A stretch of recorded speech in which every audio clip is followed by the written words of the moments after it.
Welcome everyone to Afraid to Fail at Homeschooling, Day 5. I have some special guests with me today.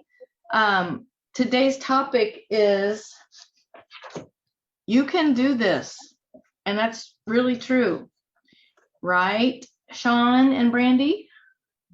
Absolutely. Right, Jessica? Yeah. Yes, I am talking to some veteran homeschooled a veteran homeschooled kid, and Sean, my oldest son, and his wife Brandy is there with him. She is reaping the benefits of his homeschool education. She thinks he's a pretty good person and has been pretty well educated. And Jessica is here with me, and she is a veteran homeschool mom of boys, 3 boys. And so I just wanted to talk a little bit about, you can do this, you are qualified. And I did a poll in the group, and several of the answers were that the parents feel unqualified to homeschool their children. So I wanted to talk about this a little bit, and then I will be interviewing Jessica about a conference she has coming up, and then I'll have Sean and Brandy do some talking about how homeschooling went for Sean and just all the good that came out of his homeschool experience. I like the we can see what's written on your wall back there, Sean and Brandy. I'm no longer a slave to fear, I am a child of God. That's good. I like that view. Okay, so I have known many homeschoolers over the years, and we're all unique, right? We all have different personalities. We have different reasons for homeschooling. We use different methods. We have different styles, different ideas of what is right, what's important, and what is necessary. And some have been teachers in the past, and Jessica was actually a teacher in the past, and so was I. Some have other career backgrounds, and some have always wanted to be wives and mothers, and homeschooling became part of that calling. Whatever your personality, temperament, educational background, career background, or teaching experience, you can homeschool your children. If you have that desire or urge or feel that tug in your heart that you are called to homeschool your children, then God will enable you to do it well and to be the best teacher for your children. All it takes is the desire to do what's best for your children and the willingness to learn right along with your children. So Jessica, would you agree with what I've just said? Oh, yes. I was like agreeing with everything you were saying. It doesn't matter what your background is or experience in doing different things. We're constantly teaching our kids anyways, right? When we first have them, we teach them, right? Don't touch that, it's gonna be hot. We help them learn how to walk. We teach them how to, sing songs and rhymes. And then all of a sudden it's school age. And then we feel like, okay, now we got to send them off. We don't know what we're doing. That's not true. We do know exactly what we're doing, and we are equipped. And the children that we have, God gave to us, and he has equipped us with everything we need in order to educate, disciple, help them grow and pursue those passions and that calling that he has instilled in each of our children. Right. So you have a conference coming up, and I wanted everyone in the group to know about it. It's to help people with planning when they're starting out in homeschooling, starting the new year. So tell us a little bit about your conference that's coming up. Okay, well, this conference is very unique. It's not like any other conference that you will attend. A lot of the conferences, whether in person or online, have been where you go and you attend and you listen to someone speak, and they're just giving you a lot of information. And that's great. I'm not saying that that's terrible or anything. We do need information. We do need to understand and get, things that we can apply or even change our perspective on things, right? But I wanted to make a conference that would be different, something that will actually get you to implement. So my conference sessions are not necessarily where you come and listen. It's actually workshops with hands-on. So you're going to be applying what you learn in real time. The workshops are interactive. You get to, talk to the speakers, especially the live component that we have this year. We're going to have 3 speakers that I'm super excited about. One is going to be covering about how to homeschool with foreign, regarding foreign language. The other one for those that have older kids. Are you homeschooling high school? You can do it. And that's the topic for one of our speakers. We also cover, we have workshops on special needs, where we have Terry McKee. She talks about homeschooling in the midst of hard things. And she also talks about homeschooling special needs. She's a mom of special needs. And she is, her workshop is golden. She shares so much in there. And it was such a blessing to so many other moms that listen to her workshop. We also have Melanie Wilson, who's Cycle with 6. She talks about how to plan and simplify your day in planning, just one day or planning a week. She also was our keynote speaker, and she was fantastic. She just gave you that dose that you needed, right, Penny? Because I know you were there at the conference. Very good. Mm-hmm. It was really good. And then we had Deshelle McVeigh. She was talking about how to add enchantment and fun things into the homeschooling, poetry, teen time, book clubs, how to incorporate theme days, and just to make it fun. Homeschooling doesn't have to be boring and sitting down and just reading books, out of a textbook and workbooks, which I'm not bashing that, because I do have a child that loves workbooks and thrives with them. So every child is different, but there's so much experience. I'm really big in having your kids experience life and experience different things, especially catering to their interest and their passion and what God has instilled in them, and helping nurture that, because they can start becoming experts at a young age in whatever passion or career that they want to, do. They don't have to wait until high school to start learning about those things. So we're super excited about it. And this conference was selling for $37, but I am offering it as a gift for anyone that wants to sign up right now. From now until Sunday, midnight Central Time, you can get it for free. Plus the bonus of the live component, which is next week. And we have a giveaway going on, and we have bonuses and vendor coupons that's only for the conference. We have a swag bag full of goodies. It is just enormous, like everything that we're offering. And we just want to gift it to everyone now, because I know that it's hard and a lot of people are not wanting to send their kids back to school, and they're trying to figure out this whole homeschooling, and planning gets overwhelming. There's so much out there, and we want to be an encouragement. We want to be a blessing to the families that are looking for help. And so that's why I decided to go ahead and serve the homeschoolers right now that are needing the help on homeschool planning. Yes, wonderful. I'm excited, and I'm going to be there. And, it's more value than before. 3 new speakers. You already have the 3 speakers from before. Now we've got 3 new with 3 new topics, and it's going to be great. So what are the dates again of the conference? It's online. Yes, like right now, from anywhere can come and that's right. Attend. We had people from around the world last year. We had a mom from the Philippines that attended. And we have Irish people, a lot of Irish people, and the people from Ireland and the UK. So in this group, so you all can attend.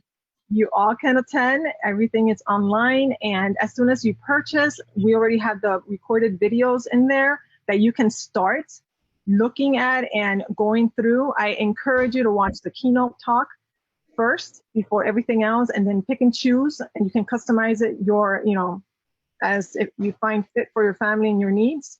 And then next week, from the 9th through the 13th, is the live component in the Facebook group, where we're going to be having the 3 bonus speakers, and we're going to be having some games and just having a great time and answering questions in there. Any homeschool planning questions, or even homeschool questions that you may have. So Penny's going to be in there helping me. So I'm excited about having her. Yay. She's so full of wisdom too. So that's pretty much it. But you can get started right away. And this year, on top of just getting the bonuses of the extra speakers, I am providing a coaching planning check-in, where we will meet on Zoom, and we'll go ahead and start talking a little bit about how you can incorporate everything without feeling overwhelmed, and really focusing on what's important this year for you and your family. And we'll get to do that, and you get to plan and answer any specific questions you may have. So it's kind of like a coaching call. And then I'm also offering a co-working session at the end of the week, next week, where we're going to be sitting down saying, okay, well, let's work on whatever planning that we need to do, order books, we got to plan our meals or a project you need to finish or whatever it is, we get to work on it and get it done. So those are 2 extra things that we're going to be including this year that was not available last year. Yeah, that's amazing. That'll be so neat. All right. I am so excited about that, Jessica. Thank you for coming on and telling us about that. You're welcome. And I'll let Thank you for go. having me. I know you have a lot to do, so thank you so much. All right. Thank Now you. I want to talk to Sean and Brandy. And actually, I want them to talk. And I would like for you to tell me what you would say to, as you were homeschooled all the way through, Sean, what you would say to a beginning homeschool mom, because I know you think about these things, even though you're not homeschooling anybody yourself right now. You're homeschooled all the way through. You know, you've known a lot of homeschool moms just starting out. You have seen me talking to a lot of them. So what would you say to encourage a new homeschool parent that they can do this? They're qualified. Great question. And thank you for having Brandy and I here. We definitely appreciate the invite. And it's a pleasure to be here to speak to you all and just share, from our experiences. For me, like when you're on the inside of the whole process and education from beginning to end, and when you can observe it and you can see, you realize that there's a lot of like sort of facades that go on with public education and with any kind of systematized education, where there's a lot of packaging that's designed to make it feel legitimate, make it feel official, make it seem like they know everything that's going on and they know what they're doing. But the reality is, if you ever were to talk to any of those teachers, they have struggles, they have questions like, am I really getting all these kids what they need? Is everyone really growing and really getting the right information? Am I failing some of these students? Am I not doing a good enough job? They have their own struggles. It's not just this track in life. It's kind of like we get this idea of, well, if you're not sure what to do, you can just go into the military and everything will be taken care of. It's like, it's not as simple as that, because you have to be able to get through their whole process. First of all, you have to go through all their training. You got to be tough enough to get through all that. And then you have to survive whatever they end up putting you through. And then, so there is no surefire ways in life. There's nothing that is just set and it's all going to work out and everything's going to be perfect. Everything's completely in control and looks good all the time. Nothing is ever as it appears. That's all marketing. That's just what we see on the internet and on TV and on the magazines and the pretty letterheads that they send. That's not dealing with the reality that a lot of times, there's professors who don't know what they're talking about that are teaching classes sometimes. They've never even done the thing. They've never even practiced it. There's people that are really not qualified when it comes to having a real knowledge or a real working understanding of things. And that's not to say that's all, I'm not bashing professors. I'm not bashing people that are educators that are in a professional space. What I'm trying to say here is that it's not as perfect as it appears. And a lot of times, if a teacher really is invested in more than just their position and how they look, if they really are concerned about their students learning something, they have to really, kind of get down into the dirt and figure out what methods are working for these students, what is getting through to them and helping them to understand these concepts and master these concepts, not just training them to pass tests and just be able to ace, whatever kind of written test, whatever kind of thing that's out there to try to check their aptitude or whatever, but to give them actual skills, actual knowledge that they can use in jobs, that they can use in real life. That's the real struggle that they have to deal with. Anyone has to deal with, whether you're a professional or, you're looking at teaching your kids at home and, or, doing it for somebody else, if somebody else, whether it's grandchildren or your niece or nephew or really good friends, and you're offering services you're wanting to teach them. This is something that anyone, no matter what their level is at, you can teach, because the most important thing about teaching is really that you are good at listening and good at helping someone learn. It's not about you stamping knowledge into their mind. It's about you giving them the right opportunity and helping them to unlock their own learning potential. So that's not something that requires necessarily a college degree or a massive amount of experience or special training or an academy or whatever. We naturally teach as human beings. We're so many of us are really just, it's second nature. For some people that might be a little more like just geared to like whatever their sport or their trade or their thing is. It might take a little more to kind of work that out of them, where they're not just focused on what they're doing, where they can see what people around them need as far as communication and being able to do things. But training is really just a basic part of human life and human existence. We all train each other all the time, even in our relationships. Like my wife and I, we will train each other in different things. We'll coach each other in ways that we don't even realize that we're doing it. It's just like, oh yeah, you were just teaching me this, or I was just learning this from you. It's so a part of our nature. And there's really no reason to think that just because this is, we're dealing with children and we're dealing with the education for their future and growing up to be, responsible, happy, functional, well-adjusted adults, that doesn't make it suddenly different from teaching in every other area of life. Right. So I want to say, don't buy into the marketing, don't buy into the packaging and think that everything is perfect for these professionals who just can handle all the problems and they know all the answers, and these experts can handle all the questions. They're ad-libbing just as much as anybody. They're having to spitball things and figure things out and custom fit education as much as they can, as much as they're able to, in their own sphere and with their own students and those that they're responsible for. So if you understand that, and if you know that there is no surefire, bulletproof plan that just works for everybody all across the board, and everyone's really having to solve their own problems and how to educate, how to actually work with each student as much as possible, then you realize that that element of, professionalism is somewhat of a lie. And the reality is more just, do you have the heart to do this? Do you really have the desire? And will you really put yourself into it?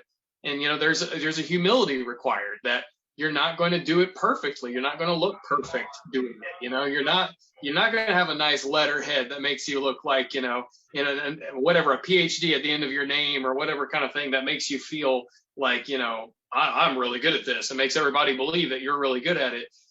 But do you have the willingness to learn yourself? Because a teacher can't just teach. They need to learn. They need to learn how to teach. They need to learn how to facilitate someone else's learning. Yeah. And that's even on an individual basis. That's not even just in general, because everyone is different. Everyone's learning style is different. Everyone needs their own pace and their own rhythm, and they have their own interests that need to be sparked. And so the main thing is, can you just pour into these individuals? They're young, they're little, they're not fully developed. They're still individuals. They're still people. What they really need is to be respected, to be believed in, to be poured into. So can you do it? If you want to, if you truly want to, if you truly desire to, yes, you can. Yeah, that's really all it takes, isn't it? Hey, Brandy, you had a private school experience, education. So from that point of view, what do you think? Do you think that homeschooling is a good alternative? Would you have wanted to be homeschooled if you'd had that opportunity, knowing that that your parents really wanted to do it and they were really into it? And the way Sean was, like, I was into it. Would you want to be homeschooled the way Sean was? Would you prefer that over the private school that you went to? Overall, yes, because there's different things that I've seen of him and I've heard about him being brought up in homeschooling. it gives you more of a foundation before you're out there in the world, because even with a private school, just because it's a Christian school, it's based around Christian education, doesn't mean it's safe, doesn't mean it's that much better than public school. It might be better in the fact that, yes, you have a Bible class, you have, it's a smaller kind of scale. I graduated with a class of like 13 people. Yeah. And so everybody knew everybody, which can be good, but it can be bad too. Because if you're in there with a lot of people, because a lot of people actually put their kids in a private school to straighten them out, kind of like military school.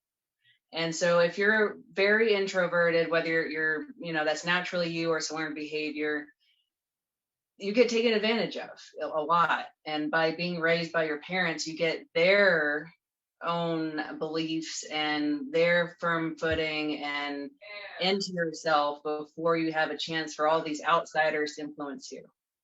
And like Sean was saying, not all people have it together. A lot of teachers I had really not trying to be mean, but just they were just kind of winging it. And their heart might not have been completely in it, because a lot of them actually do play favorites. And if you're not their favorite, you're just, okay, well, too bad for you. It's like you try to do your best, but no matter what, they're still going to grade this other person better than you, and they didn't do half the work. And then you put in all these situations where it's a group project, there's 5 people and each person are supposed to do their own part, but that doesn't mean everybody's going to work together. That doesn't mean that you're going to be on a good team. You're going to be taken advantage of. Like if you're a person like how I was, I did everything the best I could. And then if something was left, I'll take it over. But that really comes back to bite you in a lot of situations. I mean, yes, you learn life experiences, but at home, it would have been so much better. And actually have that time with my parents, because my parents worked, night shift, day shift, but they were coming and going, and I barely saw them. So I didn't really have a childhood with my parents, really. I got to enjoy my granny, she picked me up from school and things, but the problem was, it's just like my mom actually has a picture of me when she transferred from Houston to be closer to home, and she lost her regular schedule, and she thought she was going to have weekends off, but she didn't. But she has this younger picture of me on one side and then my sophomore picture on the other side. And that's the time lost. I think I was maybe, 8 when she transferred. And then I was 16 when she started getting weekends. So imagine if she just could have been a homeschool mom, and I could have had that time with my mom. Yeah. And like you were saying, it's about the heart. I mean, if you love your kids, you're going to do a good job.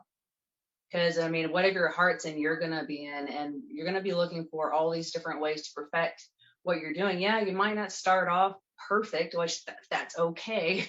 You're in it to win it. You're in it for your kids. So that's all that matters. Right. And the more that you get into it, you see, well, okay, this is okay. But, if I did it this way and I tweaked it this way, that's going to be even better. And so you're going to start building higher, higher, and higher until you're like, I got this. And it just personally, just being at home and then getting to hear all the options he had, is like, I had to be put through this little narrow, like, you've got to take that class, this class, that class, this class, and still do all these things in all of them. And I wasn't good at math. I've never been good at math, and I'm okay with that, but they weren't. But to know that he was actually able to pick his math classes and get through it and actually halfway be okay and not be completely thrown through the mill, I'm like, why couldn't I had that? And actually have his interests tended to, and not just, well, if you want to be an engineer, if you want to be this, you want to be that, well, you got to take all these classes and maybe, let's see where you end up. But from the get-go, you can have much more of a tailored experience and know what's right, know what's wrong, and then go into the world prepared. I mean, yeah, you can't prepare for everything. You can't be a helicopter parent, and I've experienced that too. You went through everything else, but your child will be so much more prepared, even academically, just socially. I mean, and that's another thing. If they want to play sports, get on some sort of a off-season team that's run by the city or some people that or trust or whatever. just because you're homeschooling doesn't mean you get all these different things taken away. You still got options. Absolutely. That's true. The reality is you have more options as a homeschooler than what, like as she was just pointing out and saying, because like for one thing with like math, I could try 5 or 6 different curriculums. If I didn't like this one, I didn't like this one, I didn't like this one. I could try multiple approaches until I found something that really stuck, really worked for me. But with the school, it's like, this is the curriculum you have. This is what you need to learn. This is how you need to do it. And that, would not have worked for me in some areas of some things. Like some stuff, I was a little better at math, so it wasn't so hard for me. But there were certain approaches to math, like algebra, where I needed the right curriculum, because where we started, it was just frustrating and I couldn't work with it. But this other curriculum we ended up with, like, oh, I understand this. And I actually got to like it. I got to really love algebra. So, the freedom to try different kinds of things. And then the thing is, like, okay, let's say you are a parent that's not good at math. I'm like, well, I don't know how I'm going to teach my kid math. We have Khan Academy these days. There's resources on the internet that are better than a lot of the curriculums the schools have access to and have to use for their kids. And then on top of it all, like, back to the humility thing, and then also a little bit on the courage side too. So you're going to, maybe like, worst case scenario, oh my goodness, you have to learn math. Like, what's so bad about that? Learn math with your kids. It might be easier in your 30s than it was when you were taking it in high school. Yeah, you might get past some childhood trauma for yourself and realize, yeah, you know what? I'm not so bad after all. Like it can be a great experience for you, and that really just makes you that much more relatable. Like you don't have to be like an untouchable God in your child's view, like everything. Right. If you can model for them that you're humble, and they ask a question, if you don't have the answer, you can say, well, I don't really know, let's find out. That says a lot. And that models for them that they don't have to have all the answers all the time. They don't need to be insecure if they don't know the answer. They can go and find the answer. They can research. They can learn. You're teaching them a lifestyle of learning. And that's going to give them confidence. It's going to inspire them to be confident instead of arrogant, instead of having to try to pretend they know everything when they don't. So it's a good thing. It's a good experience. And the options, like just like Brandy said, you can get them on a team that's not a school team. You can get together, especially we have the internet, guys. There's Facebook groups, there's communities, there's ways of connecting to whole groups of people and setting things up. Like if you really care enough, you could set up. If there's nothing available in your area, you could make friends and reach out to other homeschoolers and other people, and even people that aren't homeschooled that just, maybe their kids would be interested in extracurricular sport of some kind. And you could set up a league of some kind and just, like there's so many different things you can do, and the sky's the limit. It really just depends on how much do you really want to give your child the best educational experience, the best experience they can possibly have growing up. And, and having fun is really important. It's really important that a kid is able to really have fun, and that they have, fond memories to look back on their childhood. They're not just as an adult, well, I learned everything I need to learn. I hated every second of it. Like, you don't want that to be the memory. You want them to be like, I loved my childhood. I was so lucky to have that whole life that I got to live at that time. And I learned exciting things, and we had adventures, and I did fun stuff. And the reality is we all learn better when we're having fun anyway. Like learning is really, this is scientific. This isn't even just like observational. This has been backed up by a number of independent studies that we learn up to 3 to 5 times faster when we're having fun, when you turn something into a game and it's enjoyed, as opposed to just trying to cram information and just, using the stress of having to pass a test. Mm-hmm. Like the reality is that creates kind of like this situation where it's a really short-term cramming of information that you just need because you're panicked and you're forcing yourself. But then after that, you totally forget about it.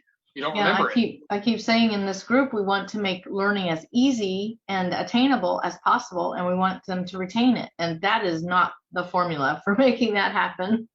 No. Oh, no. Yeah. And at my private school, that's another thing. They try to prepare you for college. I mean, all the way at a crazy age in that school. They start you off in Latin in 3rd grade, and they go all the way through 8th, and then 9th and 10th you have Spanish 1, Spanish 2, and stuff. So just to kind of give you an idea. But they gave us such a workload that my dad was actually having to read some of my books and help me with my review questions, because I was, the moment I got home at like 4 o'clock in the afternoon, I was studying some days until 2 a.m. and that's only taking like maybe a 30-minute thing.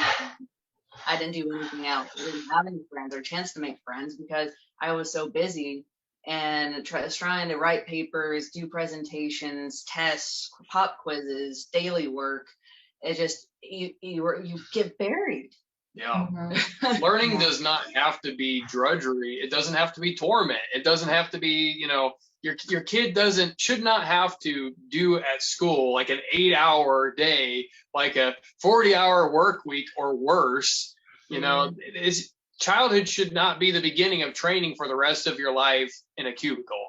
Right.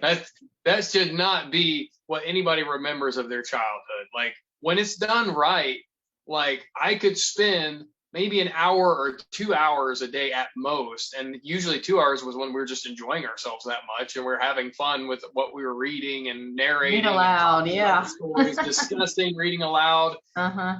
When we're doing things that like I didn't want to stop, then it might go over like an hour and a half or 2 hours. But most of the subjects and the things I learned and what I got, I mastered with just doing like an hour and a half a day of like, book work or whatever. And I had all the rest of my days to do whatever I wanted. So what were some of the subjects that you studied, and you pretty much chose them for yourself? What were they? In my own studies, like aside from like all the basic math and then going into algebra, and then I went into business math. I preferred that to like trigonometry and things like that. I didn't have the mind for that. I did not enjoy it. Didn't like geometry or anything like that. But I did enjoy the business math. I had a lot of fun with that and statistics, and those things were really interesting to me. I went into a lot of like research. I did research about robotics. I was fascinated by robotics, so I got a little bit into that, the engineering and the electrical design and mechanical work with it, and just the overall concepts of robotics and where that was going in the early 2000s. And there's a lot of things I studied. I studied a lot of history. I was very interested in history. I would read some historical fiction. I would read some autobiographical accounts. I mean, all the subjects that you can possibly think of that were needed. Hebrew, yeah, I studied Hebrew. I studied some Greek. These are like kind of my extra stuff that I just studied on my own. This wasn't like anything that I was like given like workbooks that I needed to do this or I needed to do that. As far as like the basic core material, your reading, writing, and arithmetic, like I picked all that stuff up, like I said, and like whatever workbooks, whatever stuff we found that worked for me, that I could just work my way through it. I have to work. Once we teach a child the basics, they can take off on their own and learn all kinds of things, but they have to know how to read.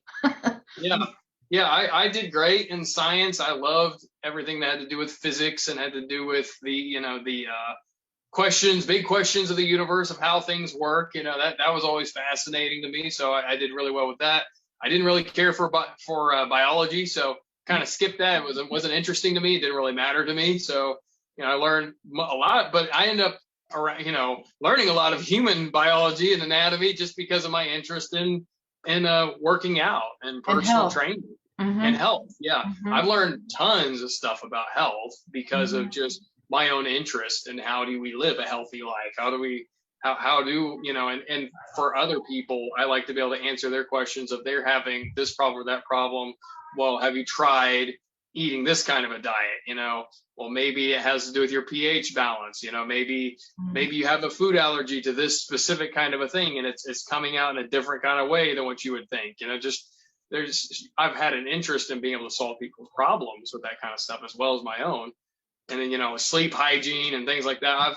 I've studied extensively because I'm interested in it. And so, that's driven me to where I can look at a list of ingredients on the back of something and kind of let you know if that's good stuff or not, or if that's something bad that's going to have a bad effect on you. And whatever I don't know, when I look in the back of a nutritional list on something, I can look it up and I can figure it out because my mind is already primed for that. I can understand the lingo and get into the science behind those things. I can do my own research. That's the number one thing. If you just teach your kids how to learn, teach them how to research, they'll figure out everything for themselves. And spark a love for learning, they'll learn everything. You brought up a good point about some parents might feel that they're not good in math. So how do I teach my kids math? And you mentioned that there's Khan Academy, there's all kinds of things. Now that we have the internet, it's easy. And you just, like I said, you teach the kids the basics, teach them how to read, teach them how to count, teach them, have them memorize the multiplication tables. That really isn't all that necessary anymore because of calculators being even on our phones.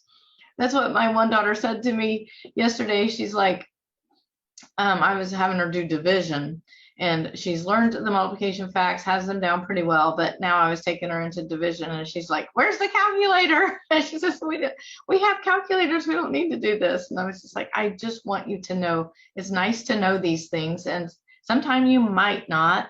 You probably always will have a calculator with you now. That used to be the thing that teachers said. You won't always have a calculator with you, but now we do. Yeah. I've kind of wiped that one out. But yeah, you are qualified just because you are a parent. If you're a good parent, then you will be a good homeschool teaching parent, and you're still a parent. And so you don't have to put on this teacher hat and become the expert at every subject in the world. You can do it. I can do it. You can do it. As long as we love our children, that's a no-brainer. And if we want the best for them, and we're willing to be a facilitator of learning and have a good attitude and be patient with them, we're qualified to be homeschool parents. Would you guys agree with that? Absolutely. Couldn't say it better myself. Okay. Well, I think that will close this part of our meeting today. And thank you very much, Sean and Brandy, for coming on. I love you guys so much. Thank you. Okay. And I'll just go into the Facebook group myself and finish things up. So thank you guys very much. I'll see you later. See you later. Bye. Bye.